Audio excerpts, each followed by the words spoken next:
കൂപ്പുകരങ്ങളോടെ ഒത്തിരി സ്നേഹത്തോടെ ഏതാനും നിമിഷങ്ങള് നമ്മളെ ജീവനതുല്യം സ്നേഹിച്ച തമ്പുരാന്റെ മുമ്പിൽ ചെലവഴിക്കുന്ന സമയം. വേറെ കാര്യങ്ങളെ കുറിച്ചൊന്നും നമ്മൾ ചിന്തിക്കേണ്ടതല്ല. ഹൃദയം കർത്താവിന് കൊടുക്കുക. ഹൃദയം കർത്താവിന് കൊടുക്കുക. വളരെ ശാന്തതയോടെ ഈ നിമിഷങ്ങളിൽ ഈശോയുടെ കൂടെ ആയിരിക്കുക. വേറൊന്നും വേണ്ട. തമ്പുരാൻ ആഗ്രഹിക്കുന്ന എന്താ? മർത്ത മറിയം നല്ല ഭാഗം തിരഞ്ഞെടുത്തെന്നാ പറഞ്ഞത്. നീ ഒത്തിരി കാര്യങ്ങളെ കുറിച്ച് വ്യാപൃതയാണ്. മറിയം നല്ല ഭാഗം തിരഞ്ഞെടുത്തു. എന്താ നല്ല ഭാഗം? കർത്താവിന്റെ കാൽച്ചുവട്ടിൽ ഇരുന്നു. മർത്തയാകട്ടെ കുറെ കാര്യങ്ങള് യേശുവിന് വേണ്ടി ചെയ്യാൻ വേണ്ടി ഓടി നടക്കുമായിരുന്നു. അവള് വിചാരിച്ചു അതിലായിരിക്കും കർത്താവ് സന്തോഷിക്കുന്നെന്ന്. ഈശോ പറഞ്ഞു അല്ല, മറിയം നല്ല ഭാഗം തിരഞ്ഞെടുത്തു. കർത്താവിന്റെ നല്ല ഭാഗം തിരഞ്ഞെടുത്തവരാണ് നമ്മളിപ്പോ. കർത്താവിന്റെ കൂടെ ഇരിക്കുന്നവരാണ് നമ്മളിപ്പോ, അല്ലേ? വേറെന്തെല്ലാം കാര്യങ്ങൾക്ക് നമുക്ക് ഓടി അടക്കാമായിരുന്നു. വേറെന്തെല്ലാം കാര്യങ്ങൾ ഈ സമയത്ത് നമുക്ക് ചെയ്യാമായിരുന്നു. അതെല്ലാം വിട്ടിട്ട് കർത്താവിന്റെ കൂടെ ഇരിക്കാൻ തീരുമാനമെടുത്തവരല്ലേ നമ്മള്? കർത്താവിന്റെ കാൽപാദത്തെങ്കിൽ ഇരിക്കാൻ മക്കളെ നമ്മൾ തീരുമാനമെടുത്തവരല്ലേ? കർത്താവിനെ കേൾക്കാൻ, കർത്താവിനെ ശ്രവിക്കാൻ തീരുമാനമെടുത്തവരല്ലേ നമ്മള്? നമ്മളെ കേൾക്കാതെ ദൈവം പോകുമോ? നമ്മൾ പറയുന്നത് കേൾക്കാതെ ദൈവം നമ്മളെ ഇട്ടിട്ട് പോകുമോ? 2-3 ദിവസം കർത്താവിന്റെ വചനം കേട്ട് ജനത്തെ പിരിച്ചുവിടാൻ ഒരുങ്ങിയപ്പോ കർത്താവ് പറഞ്ഞെന്നാന്നറിയാവോ? അവരെ ഇങ്ങനെ വിട്ടാ പറ്റില്ല, അവർക്ക് ഭക്ഷണം കൊടുക്ക്, ഭക്ഷണം കൊടുത്തിട്ട് വിട്. അവർക്കിപ്പോ വിശക്കുന്നുണ്ടാകും. ഇങ്ങനെ പറഞ്ഞയച്ചാൽ അവർ വഴിയിൽ തളർന്നു വീഴുമെന്ന് പറഞ്ഞ കർത്താവ് ഈ അൾത്താരയിലുണ്ടെന്നേ. വെറും കൈയോടെ പറഞ്ഞയക്കില്ല. അവൻ വചനം തന്നിട്ട് നിനക്ക് ആവശ്യമുള്ളതൊക്കെ അതിന്റെ കൂടെ കൂട്ടിച്ചേർത്ത് തന്നിട്ട് കർത്താവ് വിടൂ. നീ അവന്റെ വചനം കേൾക്കാൻ അവന്റെ കാൽപാദത്തെങ്കിൽ ഇരുന്നെങ്കിൽ നിന്റെ ഭൗതിക ജീവിതത്തിന്റെ വിശപ്പ് മാറ്റാനുള്ള അപ്പം കൂടി കർത്താവ് നിനക്ക് തരും.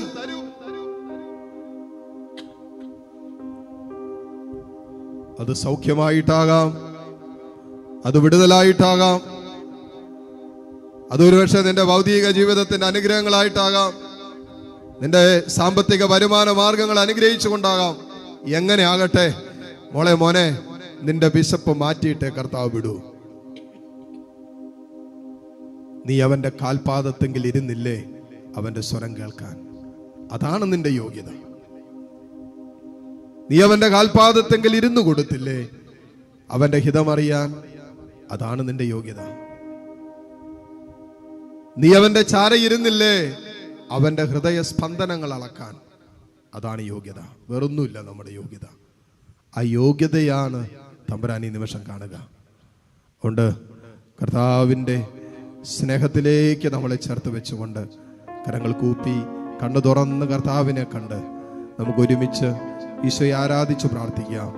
പരിശുദ്ധ പരമ ദിവ്യകാരുണ്യ നാഥനായ ഈശോയ്ക്ക് എന്നേരവും ആരാധനയും സ്തുതിയും പുകഴ്ചയും ഉണ്ടായിരിക്കട്ടെ. കരങ്ങളെ രണ്ടും തുറന്ന് യാചനാപൂർവം പിടിക്കാം. ഈ നിമിഷങ്ങളിൽ നിങ്ങളുടെ കരങ്ങൾ വിശുദ്ധ മന്ദിരത്തിലേക്ക് നീണ്ടിരിക്കട്ടെ. ഈ ആലയത്തിലേക്കാണ്, ദിവ്യകാരുണ്യത്തിലേക്കാണ് നിങ്ങളുടെ കരങ്ങൾ നീട്ടിപ്പിടിച്ചിരിക്കുന്നത്. വചനം പറയുന്നു, സങ്കീർത്തകൻ അവിടുന്ന് തന്റെ വിശുദ്ധ മന്ദിരത്തിൽ നിന്നും നിനക്ക് സഹായമയക്കട്ടെ, സിയോനിൽ നിന്നും നിന്നെ തുണയ്ക്കട്ടെ. അവിടുന്ന് നിന്റെ ഹൃദയാഭിലാഷം സാധിച്ചു തരട്ടെ. കാണുന്താ, നീ കർത്താവിന്റെ വിശുദ്ധ മന്ദിരത്തിലേക്ക് എത്തി. അതുകൊണ്ടാ കരങ്ങൾ തുറന്നു പിടിക്കുമ്പോ മോളെ, ദൈവസന്നിധിയിലാണ് നീ കരങ്ങൾ ഉയർത്തിപ്പിടിച്ചിരിക്കുന്നത്. നിനക്ക് വേണ്ടി മാത്രമാകല്ലേ നീ ദൈവസന്നിധിയിൽ കരങ്ങൾ ഉയർത്തുന്നത്.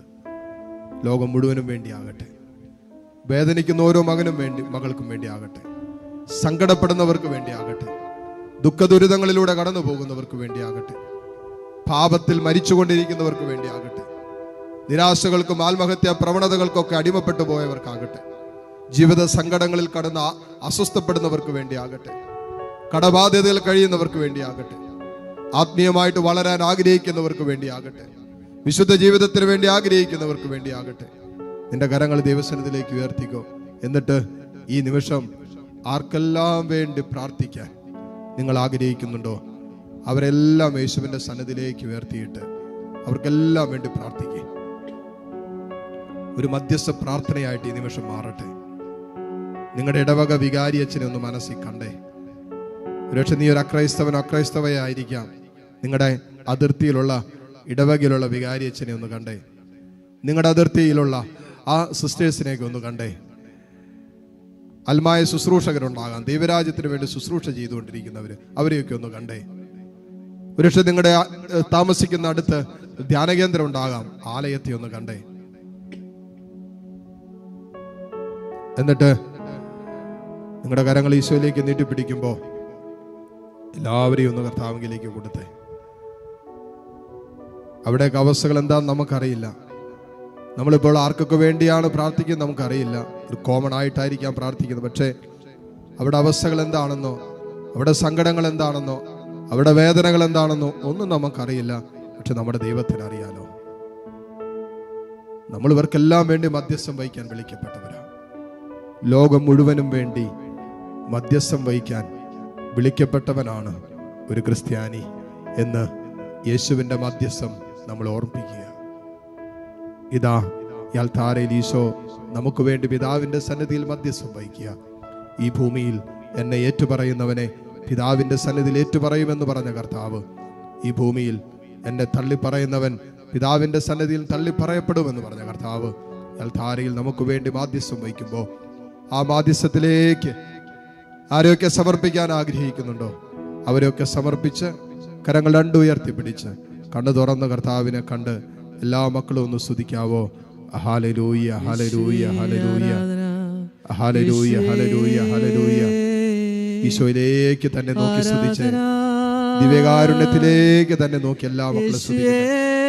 Hallelujah, hallelujah, hallelujah, hallelujah, hallelujah, hallelujah, hallelujah. ആരെയൊക്കെ സമർപ്പിക്കാൻ ആഗ്രഹിക്കുന്നുണ്ടോ അവരെയൊക്കെ സമർപ്പിച്ച് പ്രാർത്ഥിക്കട്ടെ. ഏതെല്ലാം വിഷയങ്ങൾ സമർപ്പിക്കാൻ ആഗ്രഹിക്കുന്നുണ്ടോ എല്ലാം കൊടുത്ത് പ്രാർത്ഥിക്കട്ടെ. Hallelujah, hallelujah, hallelujah, hallelujah, hallelujah, hallelujah, hallelujah, hallelujah, hallelujah, hallelujah, hallelujah, hallelujah, hallelujah, hallelujah. കർത്താവേ കരുണ കാണിക്കണമേ. ഈശോയെ കരുണ കാണിക്കണമേ. ഈശോയെ ലോകം മുഴുവന്റെ മേലെ നിന്റെ കരുണ കാണിക്കണമേ. ഈശോയെ ഈ പ്രാർത്ഥിച്ചു കൊണ്ടിരിക്കുന്ന ഓരോ മകന്റെയും മകളുടെ മേലെ നിന്റെ കരുണ വർഷിക്കണമേ. Hallelujah, hallelujah, hallelujah. ഈശോയെ ആരാധന. കരുണ കാണിക്കണമേ കർത്താവേ, കരുണ കാണിക്കണമേ.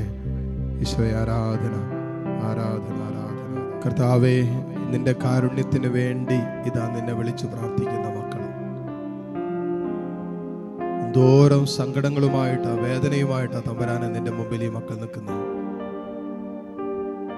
നാളെയെക്കുറിച്ചുള്ള ചിന്തകൾ ഒത്തിരി ഭാരപ്പെടുത്തുന്നുണ്ട്. കുടുംബത്തെക്കുറിച്ചുള്ള ചില വിഷയങ്ങൾ അമിത ഭാരം സമ്മാനിക്കുന്നുണ്ട്. കുടുംബത്തിൽ തന്നെ പലരുടെയും രോഗാവസ്ഥകൾ ഒത്തിരിയേറെ വേദനയുടെയും തീവ്ര ദുഃഖത്തിന്റെയും നടുവിലൂടെ കടന്നു പോകാൻ തമ്പുരാനെ അനേകർക്കത് കാരണമാകുന്നുണ്ട്. ഈശോയെ ഇവരുടെ വേദനകളെ, ഇവരുടെ സങ്കടങ്ങളെ നീ ഇപ്പോൾ ഏറ്റെടുക്കണമേ എന്ന് പ്രാർത്ഥിക്കുന്നു. ഈശോ ഇവരുടെ ദുഃഖങ്ങളെ, ഇവരുടെ ദുരിതങ്ങളെ നീ ഏറ്റെടുക്കണമേ എന്ന് പ്രാർത്ഥിക്കുന്നു. ഈ മക്കൾ കടന്നു പോകുന്ന ജീവിതത്തിന്റെ ഭാരം തമ്പുരാനെ ഇതാ നിന്റെ മുമ്പിൽ ഇറക്കി വെച്ച് ഈ മക്കൾ പ്രാർത്ഥിക്കുന്നു. ഇവർക്ക് വേണ്ടി മാത്രമല്ല ഇപ്പോൾ പ്രാർത്ഥിക്കുന്നത്, ഇവര് കടന്നു പോകുന്ന അതേ വേദനയിലൂടെ സങ്കടത്തിലൂടെ കടന്നു പോകുന്ന ലോകമെമ്പാടുമുള്ള എല്ലാ മക്കളെയും ചേർത്ത് വെച്ചിട്ടാണ്, മനസ്സിൽ സൂക്ഷിച്ചുകൊണ്ടാണ് ഈ മക്കൾ ഇപ്പോൾ പ്രാർത്ഥിക്കുന്നത്. കർത്താവേ നീ കരുണ കാണിക്കണമേ. ഈശോയെ കരുണ കാണിക്കണം. മുട്ടുകുത്താൻ സാധിക്കുന്ന എല്ലാ മക്കളെയും നിമിഷം മുട്ടുകുത്തുന്നു. പരിശുദ്ധ കുർബാനയുടെ ആശീർവാദം നമ്മൾ സ്വീകരിക്കാൻ ഒരുങ്ങുന്ന സമയമാണ്. നമ്മുടെ എല്ലാ പ്രാർത്ഥനാ നിയോഗങ്ങളും ഹൃദയത്തിൽ സൂക്ഷിച്ച് ഈശോ നമ്മുടെ മുമ്പിൽ ഉയരുമ്പോൾ ആ ഹൃദയാഭിലാഷങ്ങളിലേക്ക് കർത്താവിൻ്റെ ആശീർവാദം കടന്നു വരാൻ പ്രാർത്ഥിച്ചുകൊണ്ട് താഴ്ന്ന സ്വരത്തിൽ സ്തുതിച്ചുകൊണ്ട് ഈശോയുടെ ആശീർവാദം സ്വീകരിക്കാം. Hallelujah, hallelujah. യേശുവേ ആരാധന, ആരാധന, ആരാധന, ആരാധന. ഈശോയെ ആരാധന ആരാധന ആരാധന ആരാധന. ആരാധന യേശുവേ ആരാധന യേശുവേ